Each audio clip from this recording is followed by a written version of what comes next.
Capítulo 27. De cómo salieron con su intención el cura y el barbero, con otras cosas dignas de que se cuenten en esta grande historia. No le pareció mal al barbero la invención del cura, sino también que luego la pusieron por obra. Pidiéronle a la ventera una saya y unas tocas, dejándole en prenda una sotana nueva del cura. El barbero hizo una gran barba de una cola rucia o roja de buey, donde el ventero tenía colgado el peine. Preguntóles la ventera que para qué le pedían aquellas cosas. El cura le contó en breves razones la locura de Don Quijote y cómo convenía aquel disfraz para sacarle de la montaña donde a la sazón estaba. Cayeron luego el ventero y la ventera en que el loco era su huésped, el del bálsamo, y el amo del manteado escudero, y contaron al cura todo lo que con él les había pasado, sin callar lo que tanto callaba Sancho. En resolución, la ventera vistió al cura de modo que no había más que ver. Púsole una saya de paño llena de fajas de terciopelo negro de un palmo en ancho, todas acuchilladas, y unos corpiños de terciopelo verde, guarnecidos con unos ribetes de raso blanco, que se debieron de hacer ellos y la saya en tiempo del rey Bamba.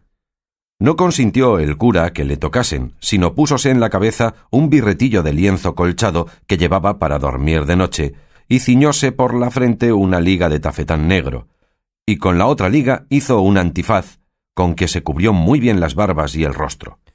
Encasquetóse su sombrero, que era tan grande que le podía servir de quitasol, y cubriéndose su herreruelo, subió en su mula a mujeriegas, y el barbero en la suya con su barba que le llegaba a la cintura, entre roja y blanca, como aquella que, como se ha dicho, era hecha de la cola de un buey barroso.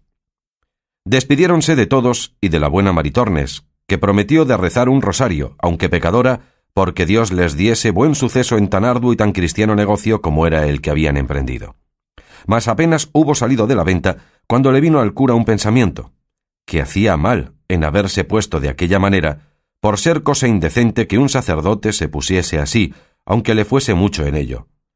Y diciéndoselo al barbero, le rogó que trocasen trajes, pues era más justo que él fuese la doncella menesterosa y que él haría de escudero, y que así se profanaba menos su dignidad. Y que si no lo quería hacer, determinaba de no pasar adelante, aunque a Don Quijote se le llevase el diablo. En esto llegó Sancho, y de ver a los dos en aquel traje, no pudo tener la risa. En efecto, el barbero vino en todo aquello que el cura quiso, y trocando la invención, el cura le fue informando el modo que había de tener y las palabras que había de decir a Don Quijote para moverle y forzarle a que con él se viniese y dejase la querencia del lugar que había escogido para su vana penitencia. El barbero respondió que sin que se le diese lección él lo pondría bien en su punto. No quiso vestirse por entonces hasta que estuviesen junto de donde Don Quijote estaba, y así dobló sus vestidos y el cura acomodó su barba y siguieron su camino, guiándolos Sancho Panza, el cual les fue contando lo que les aconteció con el loco que hallaron en la sierra, encubriendo empero el hallazgo de la maleta y de cuanto en ella venía, que, maguer que tonto, era un poco codicioso el mancebo. Otro día llegaron al lugar donde Sancho había dejado puestas las señales de las ramas para acertar el lugar donde había dejado a su señor, y en reconociéndole les dijo como aquella era la entrada y que bien se podían vestir, si era que aquello hacía el caso para la libertad de su señor, porque ellos le habían dicho antes que él ir de aquella suerte y vestirse de aquel modo era toda la importancia para sacar a su amo de aquella mala vida que había escogido, y que le encargaban mucho que no dijese a su amo quién ellos eran, ni que los conocía, y que si le preguntase, como se lo había de preguntar, si dio la carta a Dulcinea, dijese que sí, y que por no saber leer, le había respondido de palabra, diciéndole que le mandaba, so pena de la su desgracia, que luego al momento se viniese a ver con ella, que era cosa que le importaba mucho, porque con esto, y con lo que ellos pensaban decirle, tenían por cosa cierta reducirle a mejor vida y hacer con él que luego se pusiese en camino para ir a ser emperador o monarca, que en lo de ser arzobispo no había de qué temer. Todo lo escuchó Sancho y lo tomó muy bien en la memoria, y les agradeció mucho la intención que tenían de aconsejar a su señor fuese emperador y no arzobispo, porque él tenía para sí que para hacer mercedes a sus escuderos más podían los emperadores que los arzobispos andantes. También les dijo que sería bien que él fuese delante a buscarle y a darle la respuesta de su señora. Quizá sería ella bastante a sacarle de aquel lugar sin que ellos se pusiesen en tanto trabajo. Parecióles bien lo que Sancho Panza decía, y así determinaron de aguardarle hasta que volviese con las nuevas del hallazgo de su amo.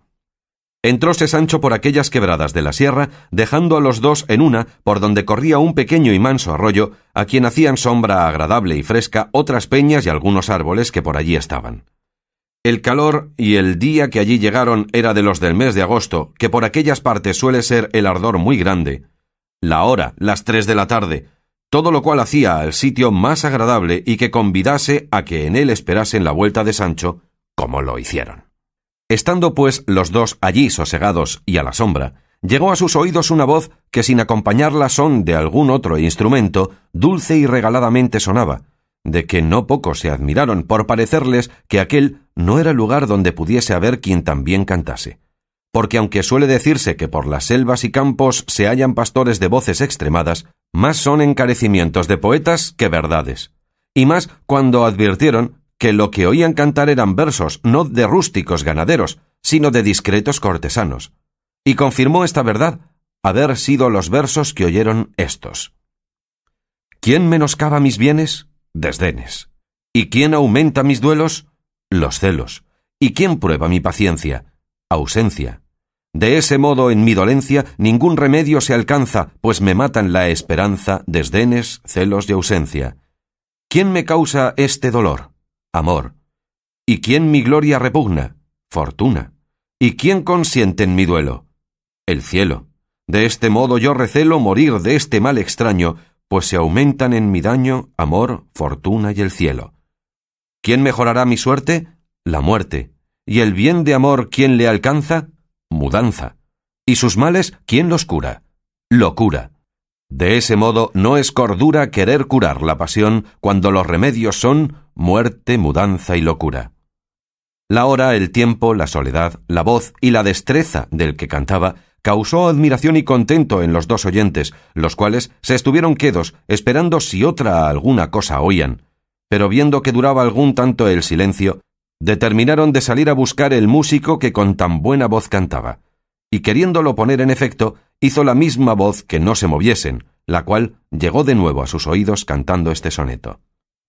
Santa amistad que con ligeras alas, tu apariencia quedándose en el suelo, entre benditas almas en el cielo subiste alegre a las empíreas alas.